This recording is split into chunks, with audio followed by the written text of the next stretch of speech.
Welcome to my channel. ఈరోజు వీడియోలో beetroot cutlets ఎలా తయారు చేసుకోవాలో చూపించబోతున్నానండి. అంతకంటే ముందుగా మీలో ఎవరైనా నా ఛానల్ ఫస్ట్ టైం చూస్తున్నట్లయితే నా ఛానల్ సబ్స్క్రైబ్ చేసుకోండి.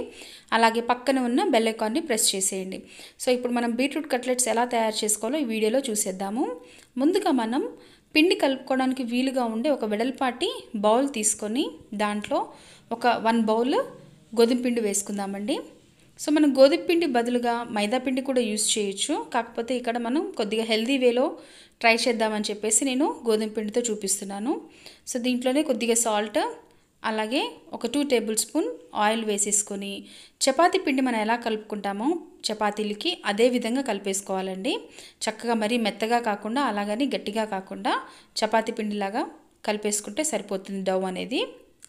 సో ఈ విధంగా కలిపేసుకొని కొద్ది కొద్దిగా వాటర్ యాడ్ చేసుకొని కలిపేసుకోవాలన్నమాట.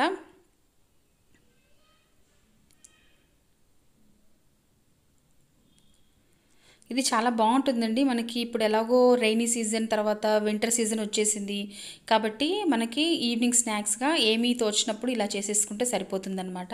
ఇదిగోండి చూడండి, ఇక్కడ ఈ విధంగా కలిపేసుకొని మనం పైన కొద్దిగా ఆయిల్ అప్లై చేసేసుకొని ఒక 10 to 15 మినిట్స్ అలాగా సైడ్కి పెట్టేసుకుందామండి.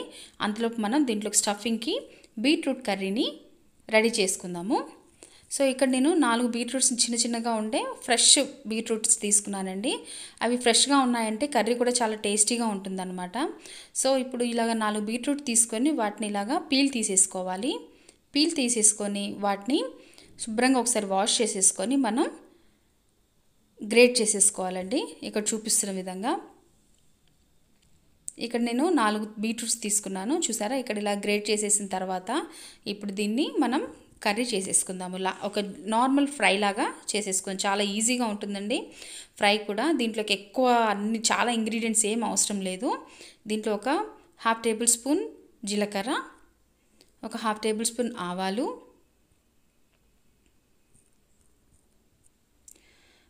రెండు ఎండుమిర్చి,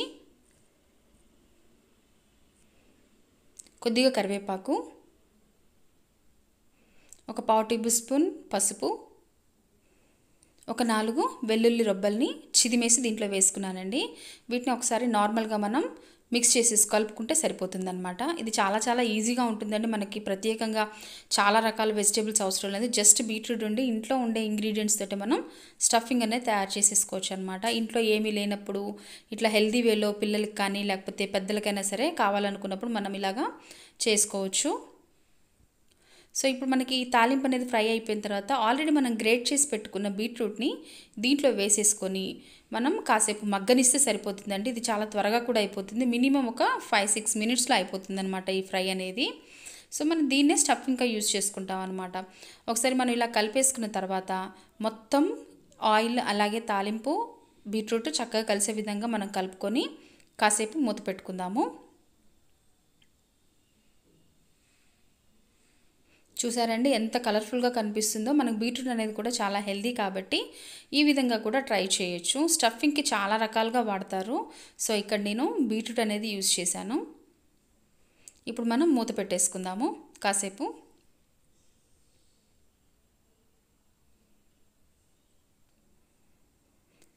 ఇలా మూత పెట్టేసిన తర్వాత ఒక 2 మినిట్స్ వెయిట్ చేయండి. ఆఫ్టర్ 2 మినిట్స్ మనం మళ్ళీ ఒకసారి కలుపుకోవాలన్నమాట. ఇది సిమ్లో పెట్టేసుకోవాలండి స్టవ్ అనేది. ఎందుకంటే మనకి హై ఫ్లేమ్లో పెట్టుకుంటే మాడిపోయే ఛాన్సెస్ ఉంటాయి. నాన్ స్టిక్లో వండుతున్నాను కాబట్టి అంత తొందరగా మాడదు. కాకపోతే సిమ్లో పెట్టుకొని వండుకుంటే చాలా బాగుంటుంది అనమాట టేస్ట్ అనేది. బీట్రూట్ అనేది కొద్దిగా తీయగా అలాగే మంచి ఫ్లేవర్ వస్తుంది. ఒకసారి మీరు తప్పకుండా ట్రై చేసి చూడండి. ట్రై చేసి నా కమెంట్లో తెలియపరచండి.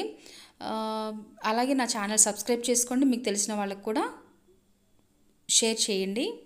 సో ఇప్పుడు మనకి కర్రీ అవుతుండగానే వీటిని మనం స్టఫింగ్ అని చెప్పేసి మనం కర్రీ ప్రిపేర్ చేసుకుంటున్నాం కదా. అలాగే ఈ పిండిని ఆల్రెడీ ఒక 10 మినిట్స్ అయిపోయింది కాబట్టి మనం చిన్న చిన్న ముద్దలుగా, అంటే పూరికి కావాల్సినంత షేప్లో మనం చిన్న చిన్న ముద్దలుగా చేసేసుకుందాము.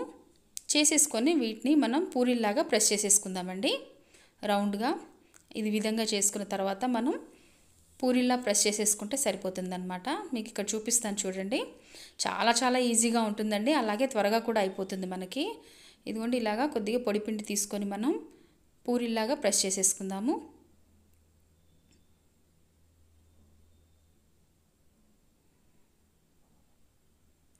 చాలా చూడడానికి అందంగా ఉంటుంది, హెల్దీ పర్పస్లో ఉంటుంది. ఇక్కడ మనం బీట్రూట్ యూస్ చేసాము, అలాగే మైదా కాకుండా గోధుమ పిండి యూస్ చేసాం కాబట్టి హెల్దీగా ఉంటుందన్నమాట.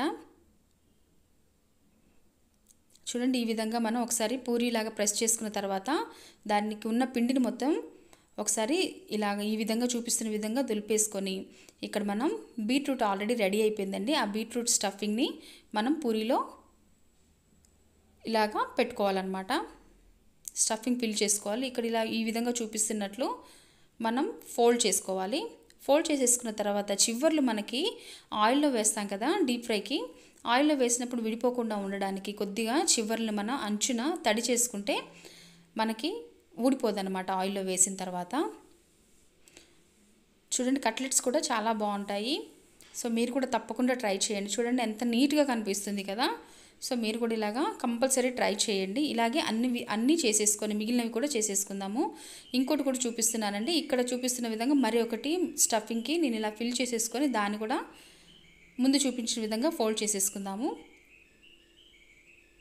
చూడండి ఇక్కడ మనం ఇలా చూపిస్తున్న విధంగా ఫోల్డ్ చేసేసుకొని ఆ అంచుల్లో మనం తడి అనేది మర్చిపోవద్దండి. ఎందుకంటే తడి మర్చిపోయామనుకోండి మనకి చపాతీ కట్లెట్ అనేది మనకి విడిపోతుంది ఆయిల్లో.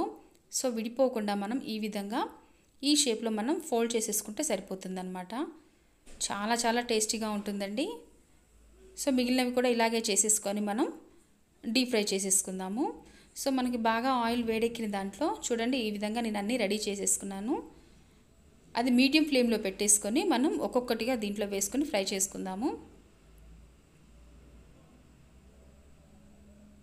చూడండి ఇక్కడ చూపిస్తున్న విధంగా మీరు మెల్లిగా వేసుకొని ఫ్లేమ్ అనేది మాత్రం మీడియం ఫ్లేమ్లో పెట్టుకోండి. లేకపోతే మనకి పైన అంతా మాడిపోయి త్వరగా ఫ్రై అయిపోయి లోపల ఫోల్డింగ్స్ దగ్గర సరిగ్గా ఉడకదండి. అందుకని చెప్పేసి మనం మీడియం ఫ్లేమ్లో పెట్టుకొని ఫ్రై చేసుకోవాలన్నమాట వీటిని డీప్ ఫ్రై.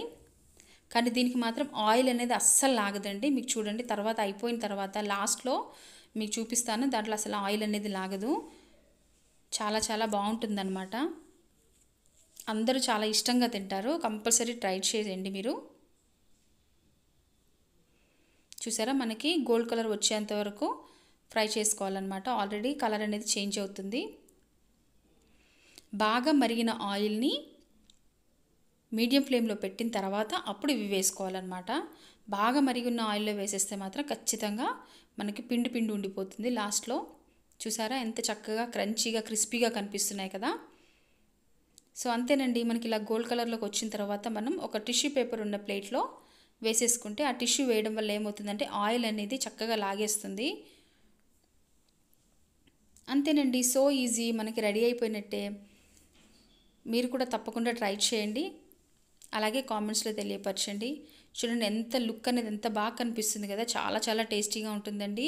మీరు కూడా ట్రై చేసిన కామెంట్స్లో తెలియపరచండి. Please subscribe my channel, like and share అండి. Thank you so much. Thanks for watching. Bye.